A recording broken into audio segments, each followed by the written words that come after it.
is Tarik Talk. Your host, Tarik Mendes, takes you on a journey with guests from all around the world. Broadcasting around the world. Around the world. This is Tarik Talk.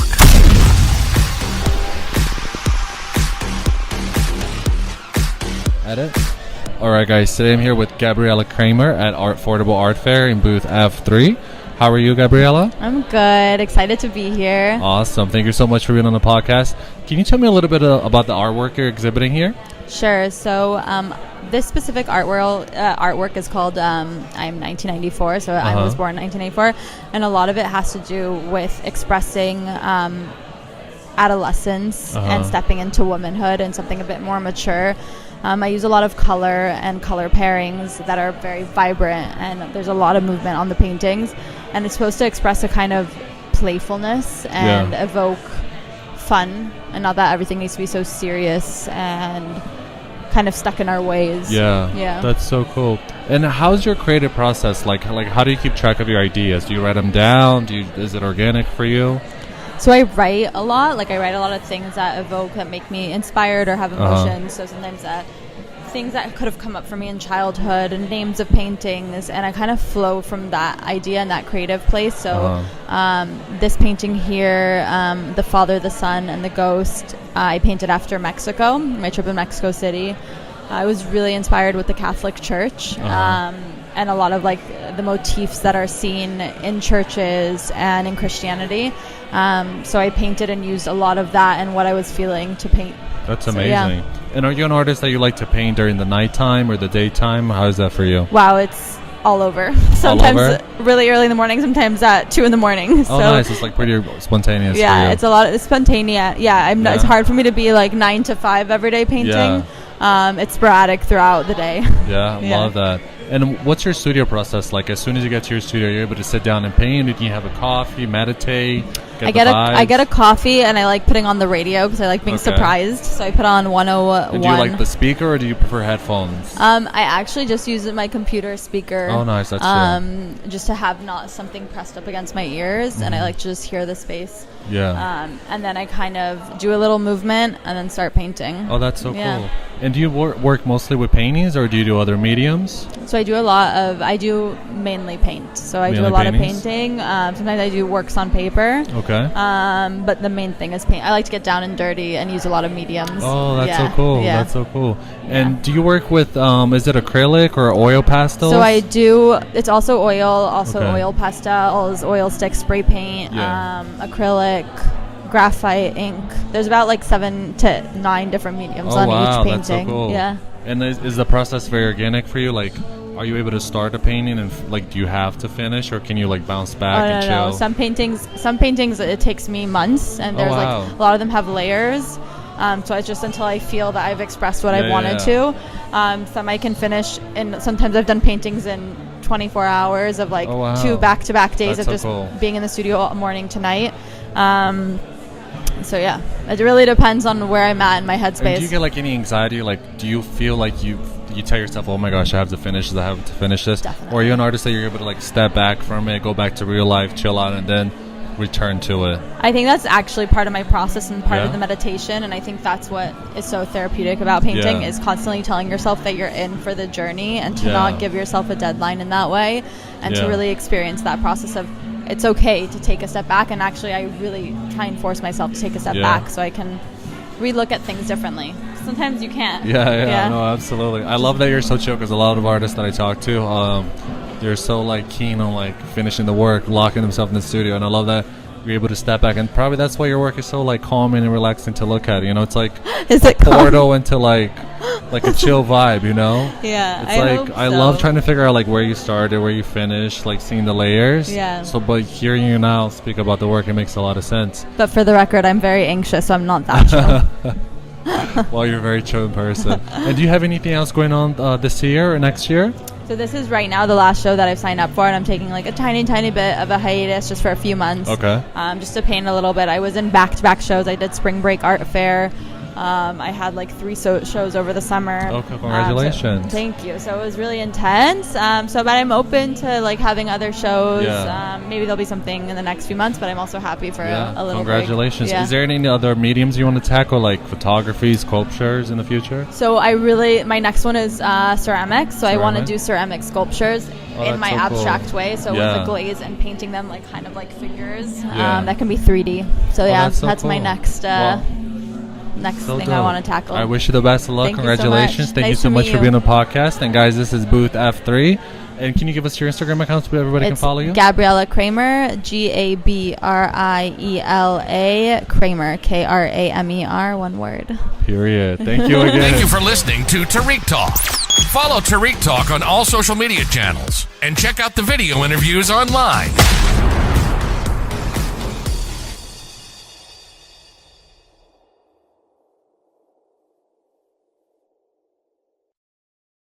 This is Tarik Talk.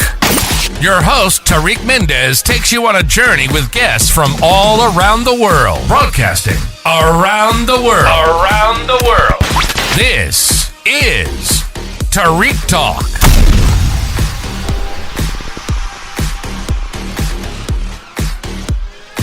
All right, guys. Today I am at Affordable Art Fair at booth F3 with Harsh Collective. Can you tell us about this amazing gallery a little bit? Yeah, so I'm Etta, the founder of Harsh Collective, and we're here today with 3 female artists, all kind of talking about the places they call home outside of the U.S. So we have Johanna Castilla, who is a Finnish artist, Uzo Njoku, who's a Nigerian-born artist who grew up in Virginia and is now based in New York, and Gabriela Kramer, who is from California and moved to Israel for about 12 years and moved back a couple years ago. Oh, that's so cool. Are you the one that curated the booth? Yes. I just gotta say it looks amazing. It's so well curated. Thank grabs you. your attention. So you have a total of 3 artists, correct? Yes, in this booth. Okay, that's so cool. And you represent more artists in your gallery? Yeah, we've worked with probably over 40 artists in total, but we don't exclusively represent any of these artists because we don't have a permanent location, so we don't want to limit them to just showing with us when we can't be sure what opportunities we'll have for them. Absolutely, that makes so much sense. And is this your first time at the Affordable Art Fair? It is, yes. So we were lucky enough to receive the fellowship, and it is a program for 3 editions of the fair, and this is our first time around. Oh wow, congratulations, that's so cool. Thank you. And do you have any other art fairs you're participating this year or next year? So we just participated in Spring Break Art Show. But nothing else. Thank you. Nothing else for this season. Okay, awesome. And then, like, how, a little behind the scenes, like, how did you put this together? Like, how was that experience for you? Yeah, so I've worked with all of these artists before. We had a solo show with Uzo in 2023 called Apartment 26, and she showed some of these works, and we turned the gallery into the apartment that she paints in the paintings. Yeah. And so this wallpaper she designed, oh, wow. and we had it installed in the gallery for that show, and we kind of built out a living room with some of her furniture designs as well. And then we have Johanna, who also had a solo show, and her work is a mixture between textile and painting.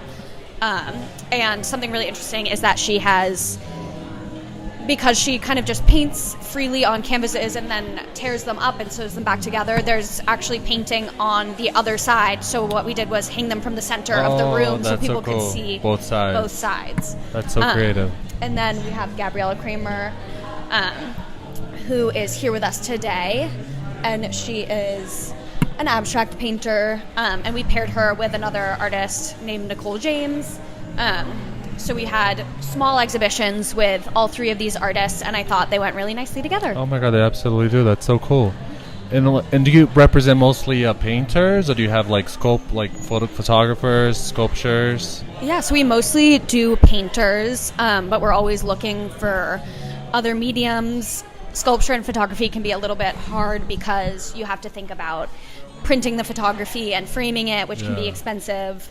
And working with emerging artists, we don't always have the funds on their end to have all of that production. Yeah. And as an emerging gallery, we can't always take on that overhead. And then sculpture, you have to think about pedestals and that kind of thing, but we're always open to it, and we really like to make the space immersive, and sculpture is a great way to do that. Oh, I love that. And were you always in the arts? That's like, how did your love of art, where did your love of art come from? So I grew up always doing different forms of art. My mom went to art school, and she's a sculptor. Oh, nice. And she also restores antiques, but her parents were both painters, and they were studying under abstract expressionists in the 60s, and they were really involved with legislation that was going on to find affordable housing for artists, and they ended up buying 2 buildings in the West Village with another family, which at the time were pretty cheap. It wasn't a developed neighborhood yet, and it obviously grew a lot in value, and they put the grandkids' names on it as we were born, and so it sold when I was in college studying art history, and I had been interning in the art world. And I really enjoyed working with artists and kind of being hands-on with the art itself, but found that the art world wasn't the place I had hoped it would be. Yeah. So when I found out I was getting money from that building selling, I started planning a gallery. And I took business classes in college and used it as my project for all of those classes and got feedback on my business plan. And then when I graduated, kind of just went head first. Oh, wow, that's into, amazing. Yeah, the business. Congratulations. Thank and you. Where do you see Harsh Collective in like 10 years? Like, what do you hope to do? I hope we have a brick and mortar, a permanent space. I really hope that we have the opportunity to do a lot of events where we can build a little bit of a community in the art world and make it more of a welcoming place. Really make artists and art lovers be that place where they can connect. And collectors can get to know artists can get to understand collectors and viewers. That's amazing. Kind of mutually beneficial, enjoyable space. That's so cool. And how was the curating process for you? Like, how do you put it together? Do you have to have like all of the work in front of you? Do you plan it on the iPad, or is it very organic for you? Yeah, a lot of the times it really comes together when I see the pieces in person. So for Gabriella's show, she was paired with an artist who does figurative work, very detailed still lives, but there's often a sense of motion in them, so it's hard to call them still lives a little bit. But we thought the colors went really nicely together, but when we finally got them in the same room, there were these crazy compositional similarities. And so all of this gets planned in sort of a business sense. And then when you see the art in person, everything just changes. Yeah, that's amazing. And can you share the gallery's Instagram, please? Yeah, it's Harsh Collective NYC. Perfect. Thank you so much. It's been a pleasure. Loved hearing all the stories, and I wish you the best of luck. Hopefully we see each other around soon. And best of luck this weekend. Thank you so much. And guys, we're in booth F3. Please check them out. Thank you for listening to Tarik Talk. Follow Tarik Talk on all social media channels and check out the video interviews online.